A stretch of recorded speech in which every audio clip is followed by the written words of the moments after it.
أعوذ بالله من الشيطان الرجيم بسم الله الرحمن الرحيم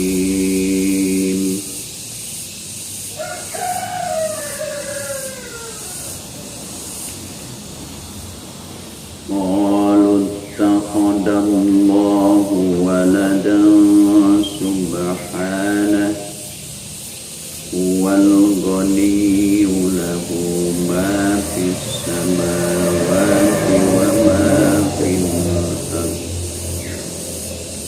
إن عندكم من سلطان بهذا أتقولون على الله ما لا تعلمون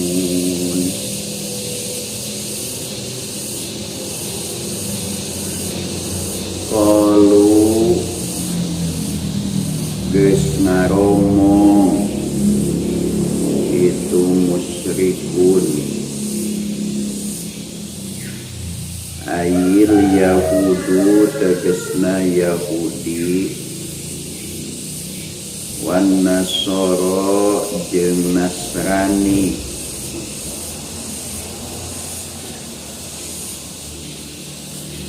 waman jeung jalma ja'ama anu nyangka itu man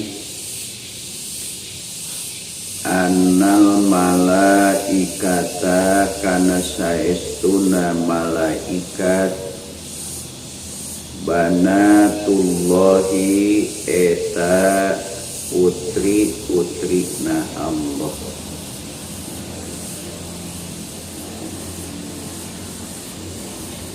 ngaromong nate ittakhadha geus ngajadikeun saha Allahu Allah waladan kana putra maksudna Allah teh gaduh putra Yahudi ngomong ngaku atawa ngayakinkeun yen Allah teh cenah gaduh putra saha putrana nyaeta Nabi Uzair wa qalatil yahudu Uzair ibnullah ngomong orang Yahudi Uzairun ari Nabi Uzair teh ibnullah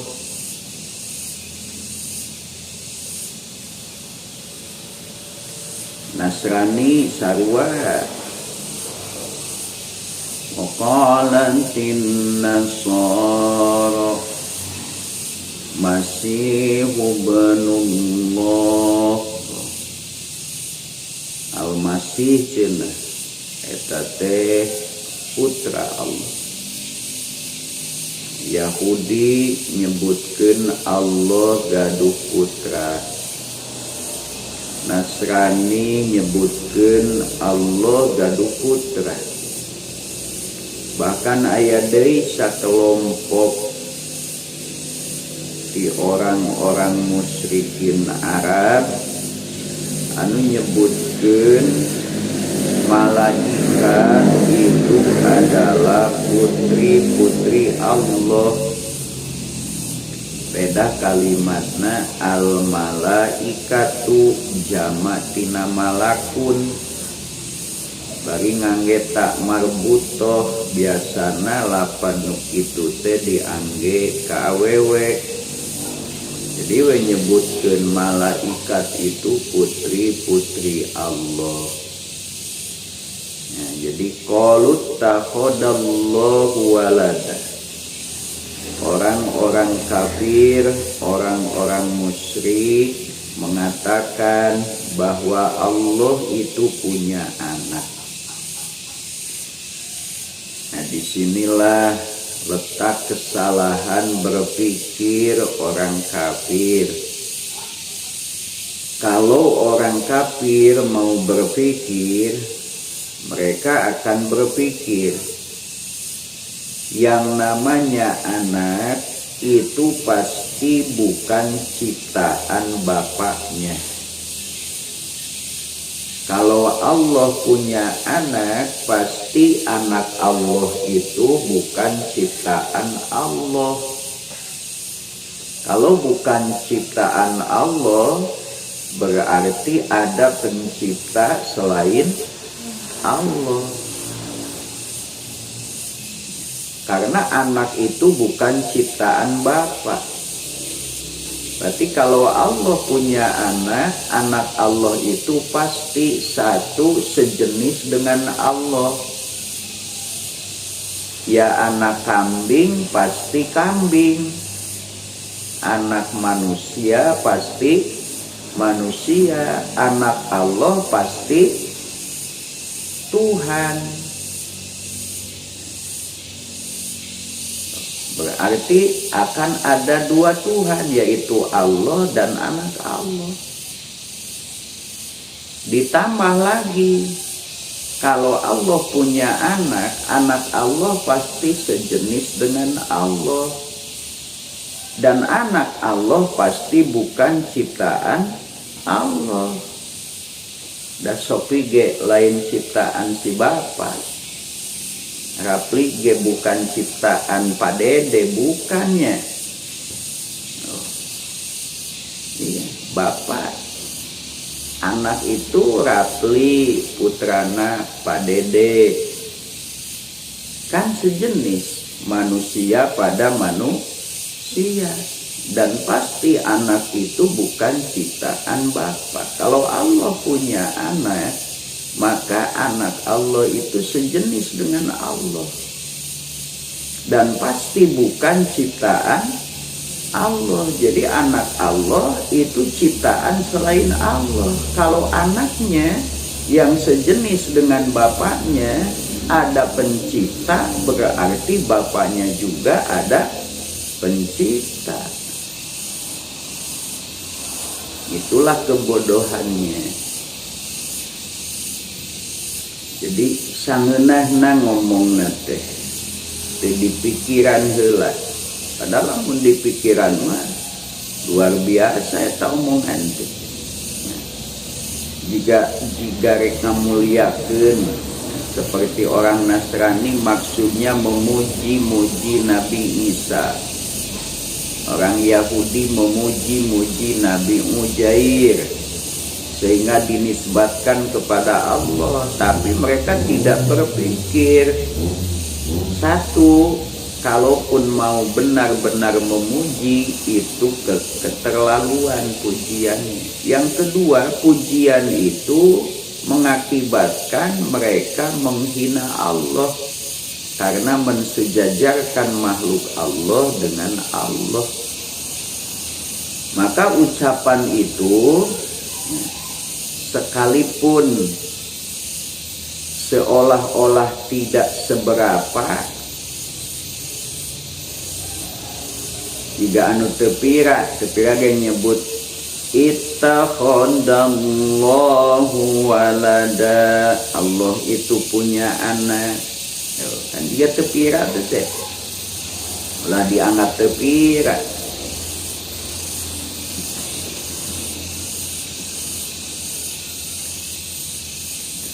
Eta ucapan teh luar biasa. Kamari terus diuningakeun betapa tidak beradabnya orang yang mempersekutukan Allah. Betapa tidak beradabnya, tidak berakhlaknya, betapa kejinya orang yang mensejajarkan Allah dengan selain Allah, apapun itu namanya.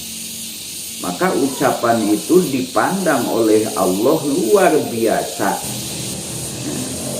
orang melakukan sesuatu yang dianggapnya tidak beradab, itu disangsi. Bahkan orang yang pernah mengucapkan kata-kata ketika tidak enak, itu dianggapnya sebagai makar, kan? Itu saking dianggap tidak sopan. Padahal wajar-wajar saja. Kok masih tetap, sekalipun gelarnya banyak, kedudukannya tinggi, kok yang namanya manusia tidak lepas dari nilai kemanusiaan, masih anggar jelema. Nah, bagi gelar-gelar itu makan gelar-gelar duniawi. Beda dengan gelar nabi, gelar rasul, gelar wali, gelar orang soleh, itu kan dari Allah. Wajib kita hargai. Nah, tapi mereka tidak mau kan disejajarkan. Ketika ada orang ngomongnya macam-macam, sedikit aja lah kan. Nah, ini kepada Allah, mensejajarkan Allah dengan makhluk Allah. Maka sekalipun kedengarannya seolah-olah biasa-biasa saja, kita orang beriman, orang bertauhid jangan menganggap biasa. Itu ucapan luar biasa. Takadus samawatu yatafattarna minhu wa tansakul ardu wa tahirul jibalu anda'u lirrahmani walada.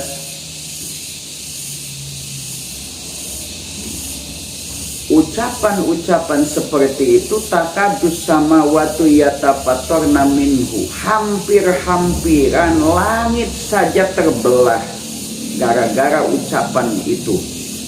Watan syakul ardu, bumi saja hampir terbelah. Watahirul jibalu hadda, gunung-gunung hampir saja hancur. Anda aulir rahmani ayat tahidah walada, karena mereka menganggap Allah membuat anak, Allah punya anak. Jadi ucapan itu luar biasa, jangan dianggap ucapan biasa itu. Ya. Kalau kita tahu ketika orang musyrik mengatakan Allah punya anak, orang Yahudi mengatakan Uzair anak Allah, Nasrani mengatakan Al-Masih putra Allah, ada lagi yang mengatakan malaikat itu putri-putri Allah. Nah, ini langit itu tergoncang luar biasa, langit tidak berani. Itu adalah perkataan yang mengotori kesucian Allah, luar biasa. Maka oleh Allah dijawab, qala ngadawuh Allah Ta'ala lakum ka itu musyrikun subhanah, maha suci Allah kalayan suci nusa estuna.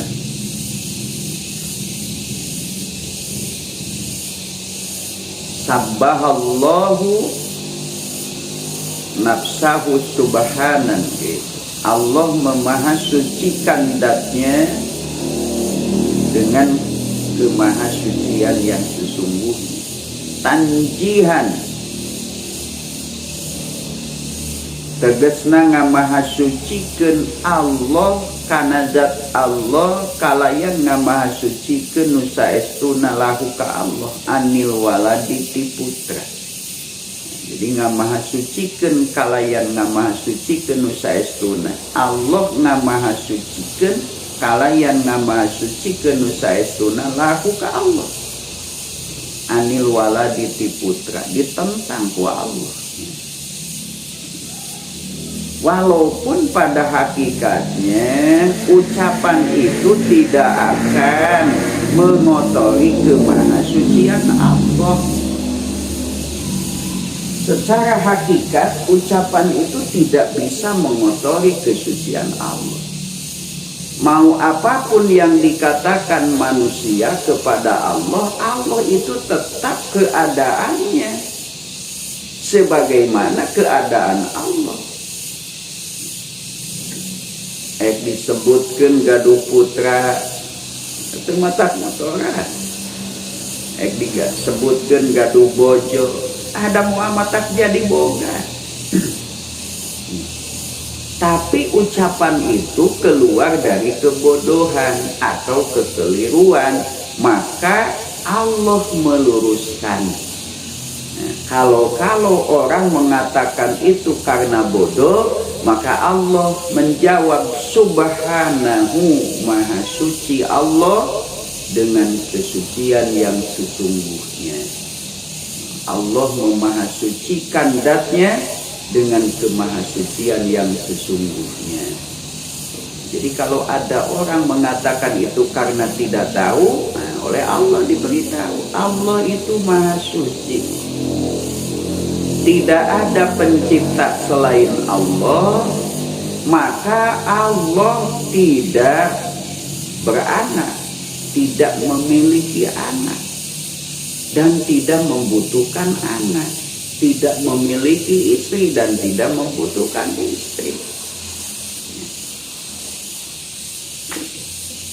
Manusia mandul, dipandang kurang baik. Kenapa? Karena manusia membutuhkan penerus. Allah tidak membutuhkan penerus. Untuk apa Allah punya anak? Tidak ada kebutuhan bagi Allah. Maka oleh Allah dibantah subhanahu, maha suci Allah, kalayan suci nusaestuna. Salah satu makna dari kemahasucian Allah, Allah tidak seperti manusia. Manusia membutuhkan anak dan punya anak, Allah tidak seperti itu. Allah tidak punya anak, Allah tidak butuh anak. Nah, itu bantahan Allah. Ditambah lagi huwal ghaniyu, wa ari Allah al ghaniyu eta anu teu butuh an kulli ahadin di setiap orang. Wa inna mayatlubu jeung pastina nyupri neangan alwalada kaputra saha manjama yahtaju anu butuh itu mah ilaihi ka ituan. Allah itu tidak butuh apapun. Allah menciptakan dunia pun bukan karena Allah butuh dunia. Allah maha suci, Allah maha berkehendak, bebas bagi Allah menciptakan apapun. Dan Allah ternyata dalam kenyataan menciptakan kehidupan ini. Artinya Allah berkehendak. Dan tidak ada yang bisa menolak kehendak Allah. Tapi Allah menciptakan sesuatu bukan karena Allah butuh sesuatu.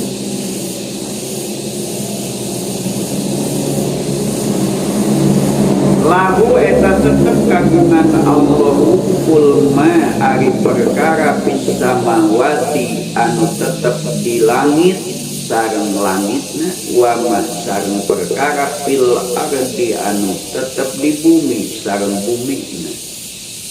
Milkan dina kepemilikanana wa kholqon sareng dina penciptaanana, wa abidan sareng dina penghambaanana. Ieu bantahan-bantahan lamun akalna berpikir. Satu, subhanah, Allah itu maha suci. Allah tidak membutuhkan sesuatu apapun. Allah tidak membutuhkan anak, Allah tidak membutuhkan istri. Wal ghaniyu, Allah itu maha tidak butuh, maha kaya. Kayanya Allah beda dengan kaya manusia. Manusia mah disebut beunghar teh loba pangabogana ngan butuh. Allah itu maha kaya. Artinya semuanya milik Allah, tapi Allah tidak membutuhkan satu pun di antara seluruh miliknya. Kepunyaan Allah segala yang ada di langit, kepunyaan Allah segala yang ada di bumi, semuanya milik Allah, semuanya ciptaan Allah, semuanya hamba yang wajib mengabdi kepada Allah. Nah, inilah penolakan Allah. Kalau Nabi Uzair ada di bumi, berarti Nabi Uzair pun termasuk yang ada di bumi, milik Allah, ciptaan Allah, hamba Allah. Kalau milik Allah berarti bukan anak Allah, karena anak itu kan bukan milik bapaknya. Kholqon penciptaan, Nabi Uzair ciptaan Allah, Nabi Isa ciptaan Allah, malaikat ciptaan Allah. Berarti kan bukan anak, karena anak bukan ciptaan bapak. Abidan, semuanya hamba Allah. Nabi Uzair ada di bumi, berarti hamba Allah, wajib mengabdi kepada Allah. Anak itu tidak wajib mengabdi kepada bapak, kepada ibu, tidak. Tidak boleh anak mengabdi kepada ibu, tidak boleh anak mengabdi kepada bapak. Mengabdi itu kan kepada pencipta, kepada Allah. Yang ada itu anak berkhidmah kepada ibu, kepada bapak, kepada orang tua, bukan mengabdi, berkhidmah. Mengabdi maka Allah, karena mengabdi itu harus kepada pencipta. Ya ayyuhan nasu budu robbakum alladzi khalaqakum. Masa pula sok salah. Mudah-mudahan ieu murang kali teh janten murang kali anu soleh tiasa ngabdikeun diri ka ibu ramana. Salah, lain ke budak soleh. Anak soleh itu mengabdikan diri hanya kepada Allah, berbuat baik untuk ibu bapaknya, bermanfaat untuk seluruh manusia. Jadi ajengan ge kadang sok salah. Saya tadi terbari mikir, gitu. Maka pengabdian itu hanya untuk Allah. Wa ma khalaqtul jinna wal insa illa liya'buduni. Mengabdi itu hanya kepada Allah. Nah, Allah tegaskan bahwa apa yang ada di langit, apa yang ada di bumi beserta langit dan buminya semuanya milik Allah. Karena semuanya ciptaan Allah, maka semuanya menjadi hamba yang wajib mengabdi kepada Allah. Nabi Uzair ada di bumi, Nabi Isa ada di bumi, malaikat ada di langit. Bumi dan langitnya, seluruh apa yang ada di duanya itu milik Allah, ciptaan Allah, hamba Allah. Jadi tidak ada yang layak disebut anak Allah, tidak ada. Nah, jadi ucapan itu ucapan yang sangat tidak beradab, sangat tidak berakhlak kepada Allah. Ucapan yang langit saja hampir terbelah, bumi hampir terbelah, gunung hampir hancur karena mendengar ucapan orang yang mengatakan Allah punya anak atau Allah punya istri. Allah itu tidak butuh apapun. Yang punya anak itu, yang mencari keturunan itu, mencari anak itu adalah yang butuh anak. Tapi kan kaku butuh-butuhna teboga ngangkat anak gitu. Untuk apa? Allah tidak butuh segala sesuatu. Inna indakum min sultanin bihada. In tema tegesna henteu indakum eta tetep disandingeun aranjeun min sultanin ari alasan hujatin tegesna hujah bihaza bihadzal ladzi kana ieu anu taquluna anu ngucapkeun aranjeun kana itu lagi. Aku Allah akhirnya diponis in indakum min sultanim bihadat. Tidak ada alasan di sisi kalian atas ucapan yang kalian ucapkan itu. Mun bahasa urang mah kalian itu ngomong asbun asal bunyi. Ngomong dengan sesama manusia asal bunyi itu tidak bagus. Apalagi asbun kepada Allah. Asal bunyi Allah punya anak, dari mana dalilnya? Dari mana dalilnya kau mengatakan Allah punya anak, Allah punya istri? Dari mana dalilnya? Inna indakum min sultanim bihada. Kalian itu tidak punya alasan mengatakan itu. Tidak punya dalil, tidak punya hujah. Coba apa hujahnya? Apa dalilnya kalian mengatakan itu? Atakuluna 'alallahi ma la ta'lamun. Atakuluna naha ngaromong maraneh 'alallahi ka Allah makana perkara la ta'lamuna nu teu nyaho maraneh. Istifham taubihin eta teh pertanyaan nu eusina ngaweweleh. Kunaon ari silaing? Bahasa kasar kunaon ari silaing? Mengatakan apa yang tidak kalian ketahui kepada Allah. Kok beraninya kalian mengatakan kepada Allah sesuatu yang kalian tidak tahu? Berani sekali kalian itu. Wah, diwawalai ku Allah.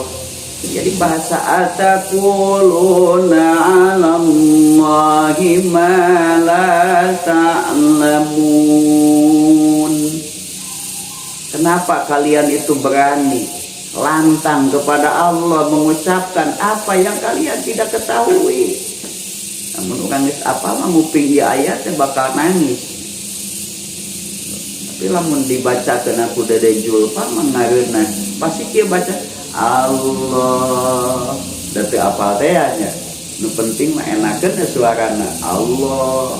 Diaoskeun ku Kiai Haji Muammar Jeta. Wah, berbagai nada, suara indah. Dijawab Allah. Padahal ya teh wah. Namun urangna berpikir mah tahu artinya. Mengucapkan Allah itu Allah. Allah, begitu Allah. Ini tuh kan betapa lantangnya manusia yang mengatakan Allah punya anak. Itu berani sekali. Atakuluna 'alallahi ma la ta'lamun. Kenapa kalian itu berani? Kenapa kalian itu lancang kepada Allah mengatakan apa yang kalian tidak tahu? Diboleh itu. Namun cara jelema jahat mah bari ditewak teh. Kuno saurang dicekelan, ditukang dicekelan, didegung-degung huluna. Aisyah. Tuh. Ini ucapan yang resikonya luar biasa. Kalau ucapan ini masih tetap mereka ucapkan dan mereka yakini sampai mati, ini yang mengakibatkan mereka akan dimasukkan ke dalam neraka buat selama-lamanya. Syirik, isyrok, mempersekutukan Allah.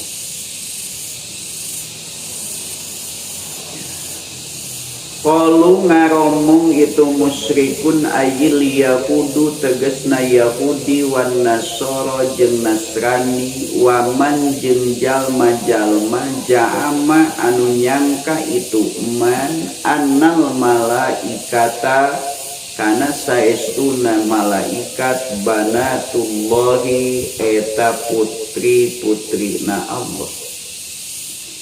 kumaha ngomongna ittakhoda geus ngajadikeun saha Allahu Allah waladan ka putra.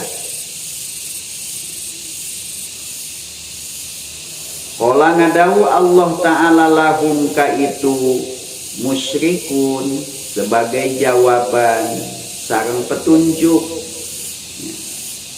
supaya diketahui kalau mereka ngucapin kalimat itu karena kebodohan atau karena keterpelesetan, diingatkan oleh Allah. Subhanahu, maha suci Allah kalayan suci nu saestuna. Sabbahallahu nafsahu subhanahu, ngamaha sucikeun Allah kana zat Allah kalayan ngamaha sucikeun nu saestuna. Tanjihan tegesna ngamaha sucikeun Allah kalayan ngamaha sucikeun nu saestuna lahu ka Allah kana zat Allah anil waladi tina putra. Allah maha suci. Salah satu makna maha sucinya Allah, Allah tidak beranak, tidak memiliki anak, bukan mandul. Ya, Allah tidak butuh dan tidak ada yang layak menjadi anak Allah. Siapa yang layak jadi anak Allah? Itu. Jadi Allah tidak punya anak karena Allah maha suci. Tidak ada yang layak punya posisi jadi anak Allah. Tidak ada. Ditambah huwal ghaniyu, ari Allah al ghaniyu eta nu maha beunghar anu teu butuh an kulli ahadin tina setiap orang. Allah teu butuh seseorang. Jadi Allah itu maha suci. Salah satu makna kesucian Allah, Allah tidak memiliki putra. Kenapa? Karena tidak ada yang layak jadi putra Allah. Ini tidak ada. Apalagi disejajarkan dengan Allah, dianggap sebagai anak Allah saja, tidak ada yang layak. Di satu sisi tidak ada yang layak berposisi sebagai anak Allah, karena kalau ada anak bagi Allah berarti anak Allah itu bukan ciptaan Allah dan pasti sejenis dengan Allah, berarti ada pencipta selain Allah. Kalau begitu Allahnya pun adalah ciptaan karena anaknya ciptaan. Itu yang pertama yang harus diingat. Yang kedua, huwal ghaniyu, Allah tidak butuh apapun. Manusia itu punya anak hebat karena memang manusia membutuhkan anak. Wa inna ma yatlubu jeung pastinan yuprih alwalada ka putra saha manjalma yahtaju anu butuh itu man ilaihi ka itu walad. Lahu ma fis samawati wa ma fil ardh. Ini jawaban ketiga. Lahu eta tetep kagungan Allah ma'ari perkara fis samawati anu tetep di langit wa ma sareng perkara fil ardi anu tetep di bumi. Naonana kagungan Allah temilkan semua yang ada di langit bumi termasuk langit dan buminya itu milik Allah. Kalau begitu, ujar pun milik Allah. Ya, berarti ujar milik Allah. Kalau milik berarti bukan anak. Ya, karena anak itu bukan milik bapak, bukan milik ibu. Bukan. Kita punya ibu, punya bapak, kita anaknya. Ibu bapak kita milik Allah, kitanya pun milik Allah. Dan begitu. Semua yang ada di langit dan di bumi milik Allah. Berarti kalau milik Allah bukan anak Allah, tidak layak disebut sebagai anak Allah. Wa khalqan, dan penciptaannya yang ada di langit bumi, termasuk langit dan buminya ciptaan Allah. Kalau ciptaan itu bukan anak, karena anak itu bukan ciptaan bapak, bukan ciptaan ibu. Wa abidan, sareng dina penghambaan anu aya di langit bumi, termasuk langit bumi sadayana wajib mengabdi kepada Allah. Tugas anak itu kan bukan ibadah kepada orang tua. Nabi Uzair ada di bumi wajib beribadah kepada Allah. Nabi Isa wajib beribadah kepada Allah. Artinya Nabi Uzair, Nabi Isa itu bukan anak Allah. Itu kalau mau berpikir, kalau kita mengerti, maka ucapan orang musyrik itu sekalipun sepintas bagi orang yang tidak tahu akidah, tidak berpikir, dianggap biasa. Tapi itu luar biasa. Langit saja goncang hampir terbelah, bumi saja goncang hampir terbelah, gunung-gunung saja goncang hampir hancur karena mendengar pengakuan atau ucapan orang yang menyatakan Allah punya anak. Nah, dianggap enteng. Takadus samawatu yatafattarna minhu wa tansaqul jibal wa tansaqul ardu wa tahirul jibalu hadda anda aulir rahmani ayyattahida walada.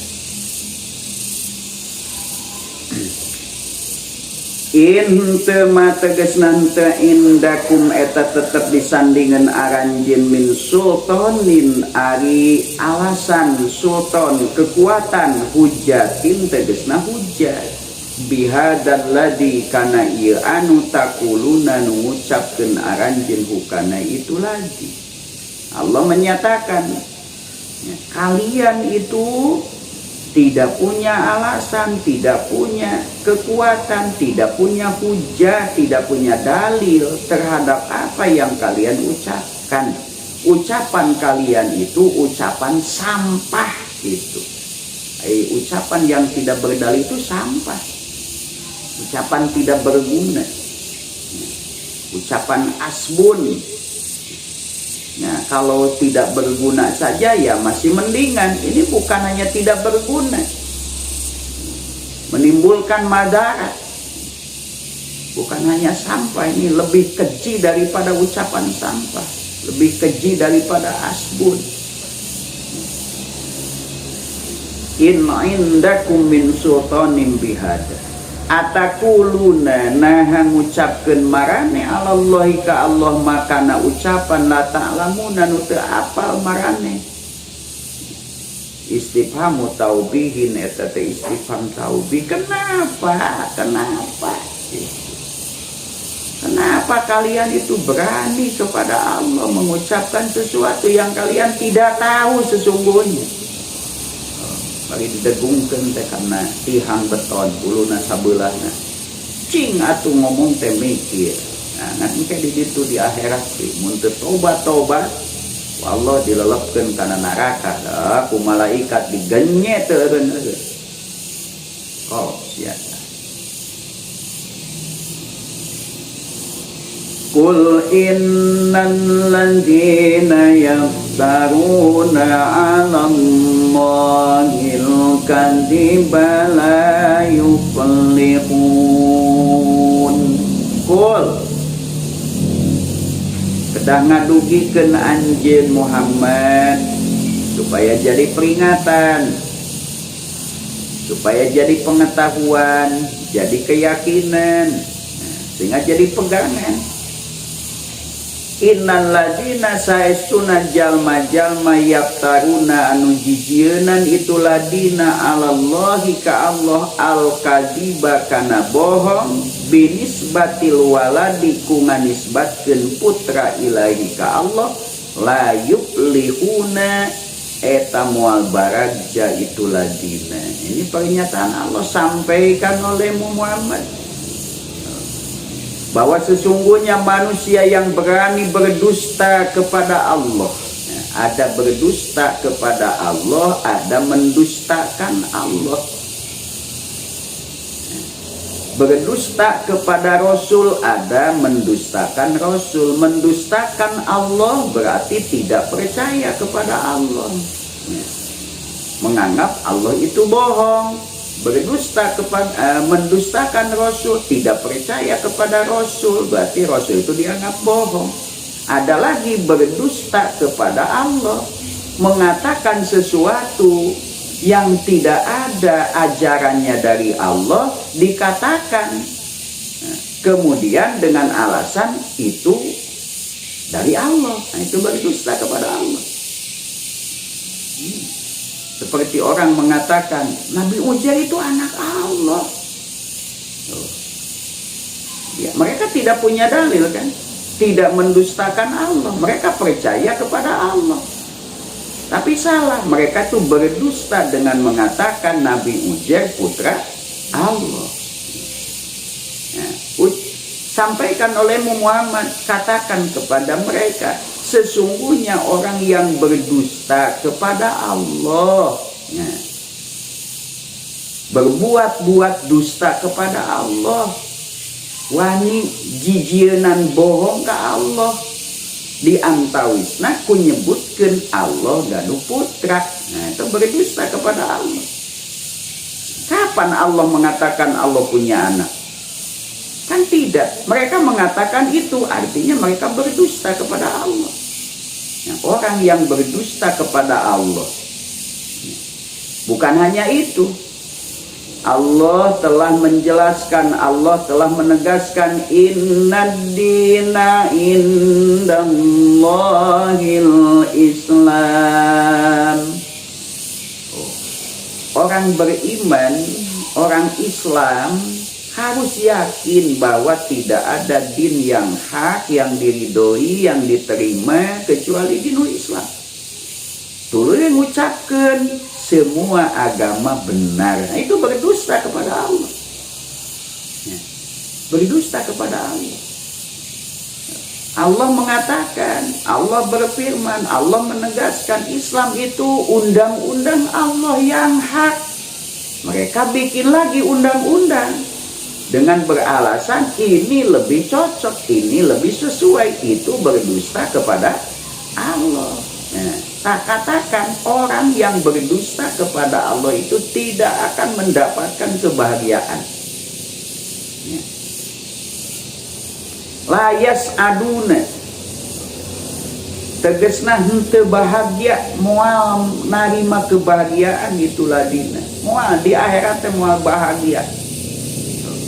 Tapi malah bakal celaka kalau mereka tidak bertobat sebelum meninggal dunia dan menghentikan perbuatannya itu. Ini ancaman berat dari Allah. Guning cuna ayeuna sararenang. Ya. Sararenang guning mah teh jelema nu musyrik kafir teh. Moal bahagia guning ayeuna sararenang. Nah, diwalar ku Allah. Lahum eta tetepikeun itulah dina yaftaruna 'alallahil kadib mataun, ari kesenangan qalilun nu saeutik fid dunya, di dunia sebagai istidraj.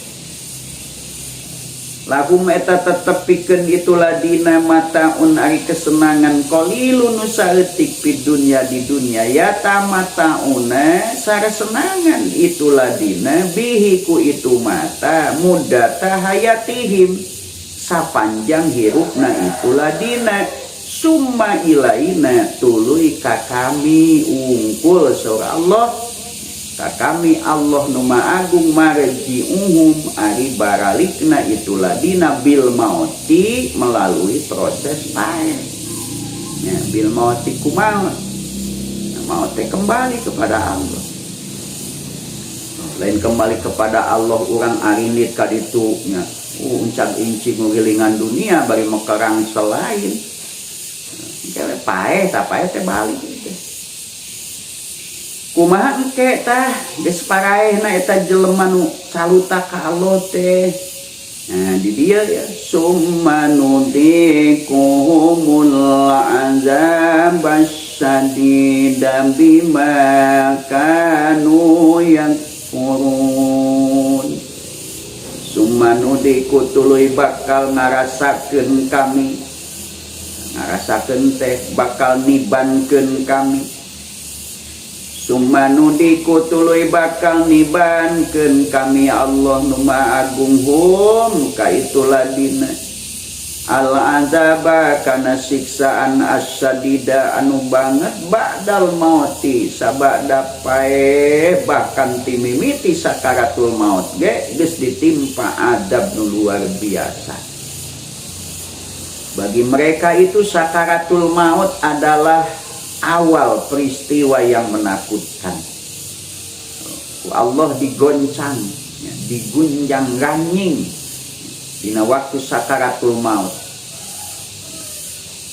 sehingga sulit ruh mereka dikeluarkan dari jasadnya karena diperlihatkan kepada adab yang luar biasa, sampai malaikat membentak-bentak, ahriju anfusakum, keluarkan nyawa kalian. Nyawa na temron apa hese beda jeung orang mukmin. Ya ayyatuhan nafsul mutmainnah irji'i ila rabbiki radiyatan mardiyah fadkhuli fi ibadi wadkhuli jannati. Nah, mukminin mantap kudu dibebenjeng kuy. Allah perlihatkan, pertama Allah perlihatkan orang mukmin yang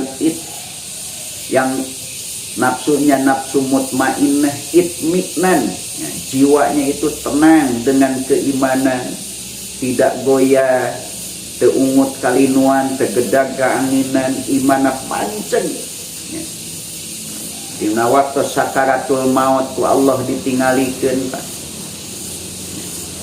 Karena siksaan neraka, mereka berdoa, berlindung, menjerit-jerit minta pertolongan kepada Allah. Turunlah malaikat. Mari atas kan dina ayat sabaraha ayat 63 60 tilu.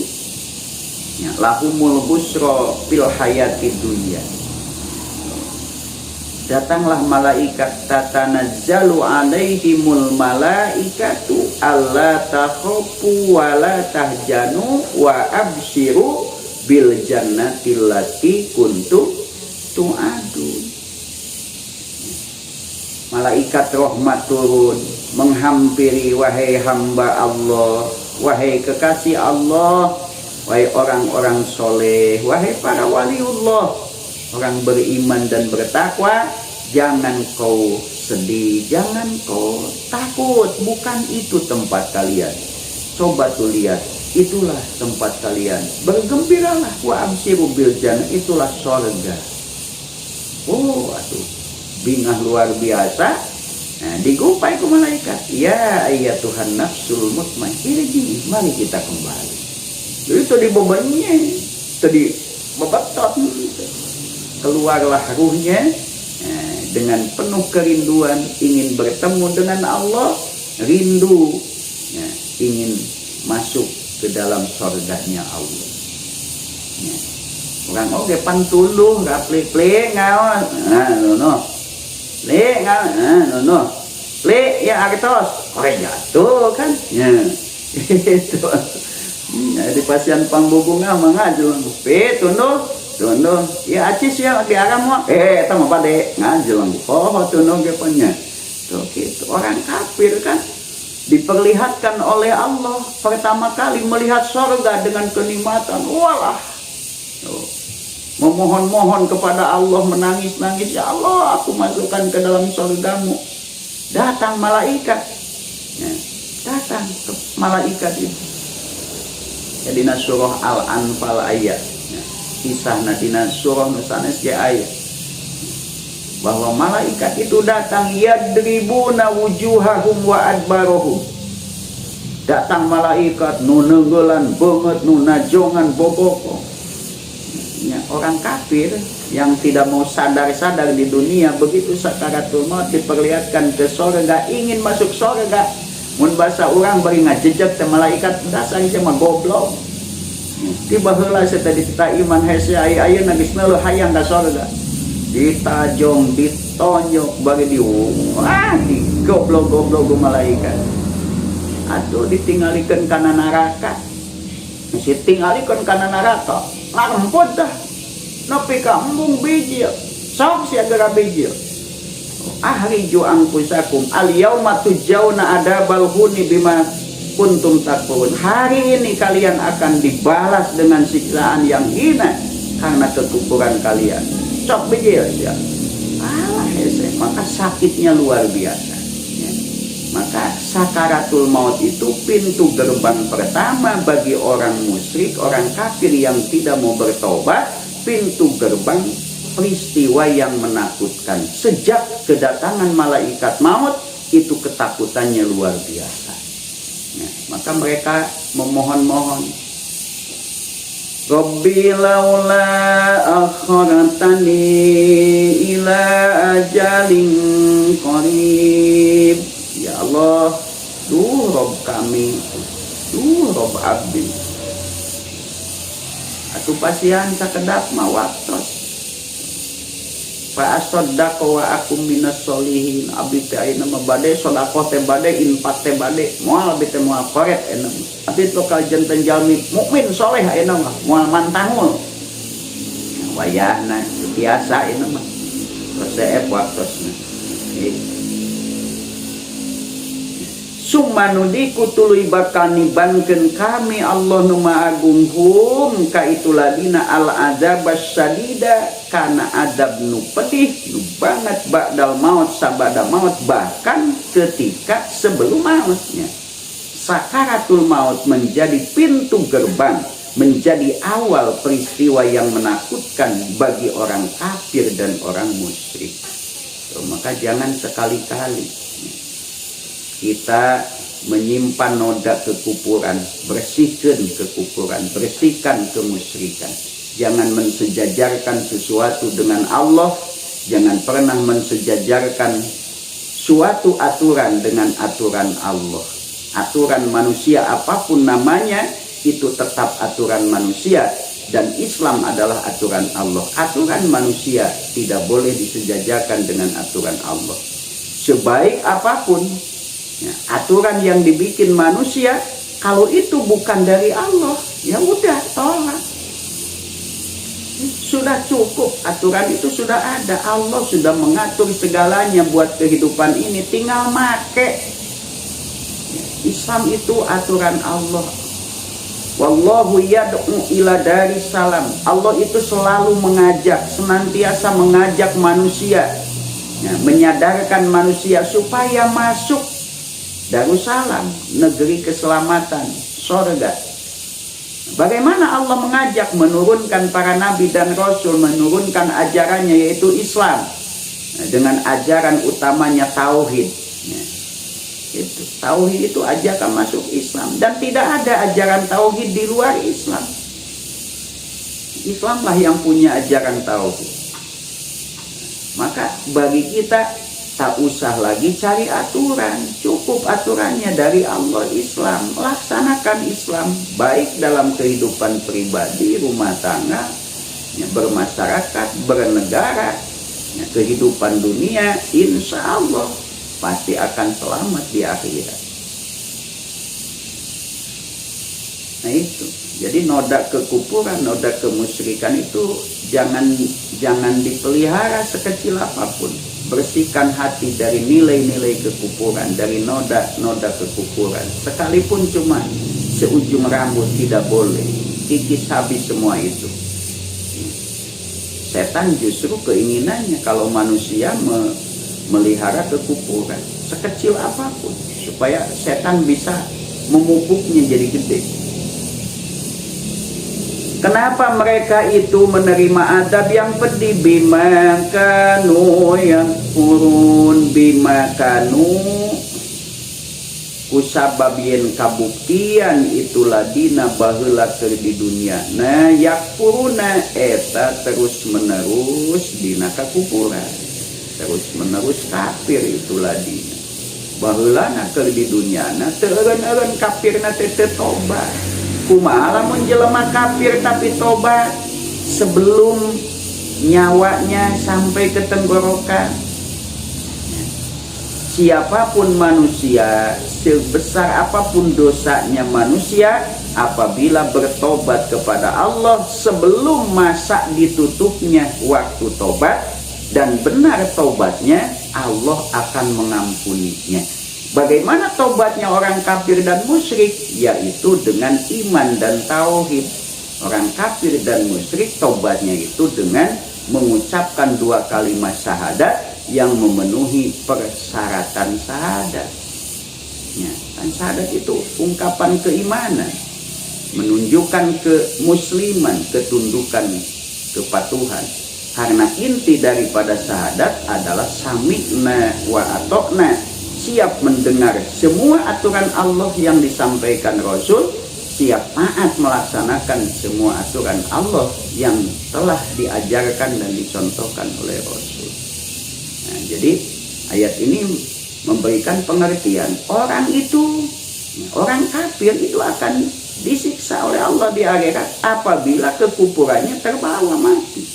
Kalau mereka bertobat sebelum saatnya sakaratul maut, nah, benar tobatnya, taubatan nasuha sesuai dengan persyaratan tobat, mereka kafir dan musyrik bertobat dengan iman dan tauhid yang tulus, maka Allah mengampuni. Dan insya Allah dosa kafir dan musyrik itu ditaubati dengan iman dan tauhid, mengucapkan syahadat, maka semua dosanya yang mereka lakukan ketika mereka kafir dan musyrik itu diampuni semuanya oleh Allah. Itulah untungnya orang yang bersyahadat. Semua dosa yang lalu semuanya diampuni. Amal kebaikan yang dulu dilakukan ketika syirik dan ketika kufur, kemudian mereka beriman, itu akan disatukan, digabungkan dengan amal solehnya setelah Islam. Nah, jadi nu soleh nama dibawa, nu salah nama diampuni. Maka untunglah orang-orang yang diberi hidayah setelah menjalani hidup yang kafir, yang musyrik. Nah, di akhir hayatnya diberi kesempatan untuk bertobat, mendapat hidayah, beruntung. Tapi sebaliknya orang yang tadinya Islam, tadinya iman, murtad, nah inilah orang yang paling rugi di seluruh dunia akhirat. Itu adalah orang yang telah mendapatkan hidayah lantas mereka murtad kembali kepada kekufuran. Naudzubillah. Naudzubillah. Mudah-mudahan Allah menjaga, memelihara, memperkuat keimanan kita. Kita diberikan hidayah iman dalam menjalani kehidupan dunia sehingga kita merasakan indahnya dunia, indahnya lezatnya hidup di dunia, bukan karena bergelimang harta, tapi lezat hidup, indah hidup karena kita bisa mengabdi kepada Allah. Nah, dikuatkan iman di saat sakaratul maut, kita tidak tergoda oleh iblis yang akan menggoda di saat itu. Kita dikuatkan oleh Allah, kita mati dalam keadaan Islam. Husnul khotimah itulah satu-satunya jalan buat kita bisa meraih kebahagiaan yang abadi di akhirat. Maka tugas kita sebagai orang yang diberikan hidayah, memelihara hidayah, memupuk hidayah, menjaga hidayah, mempertahankan hidayah, walaupun harus mengorbankan jiwa raga. Intinya pertahankan hidayah iman, hidayah Islam. Ini pertahankan walaupun harus dengan meneteskan darahnya. Pertahankan sampai hembusan napas terakhir. Itulah kebahagiaan yang luar biasa. Nama tak ngaos belajar kan maniat nama karena Allah we sing husu ngaos napli kena bisa mah eta mah bonus bisa mah ya. Ngaos sing rajin sing husu ngapalkeun sing rajin sing husuk tuh. Ulah hayang bisa, lain hayang bisa, tujuanana lain bisa, tapi hoyong ridho Allah, ya, hoyong dijaga keimanan. Cuna da ngapalkeun wae, husuk wae, ngaji na jadi pinter, kan bae bonus eta mah desopi pinter namanya. Bisa itu bonus. Tujuan kita itu bukan bisa, bisa mah bonusan. Ya, orang makan Allah beri kenyang, orang ngaji Allah beri ilmu, itu bonus. Ngaji kita tujuannya ridho Allah, supaya Allah lebih mencurahkan, menambah nikmatnya lagi, yaitu memperkuat keimanan kita. Sok awas.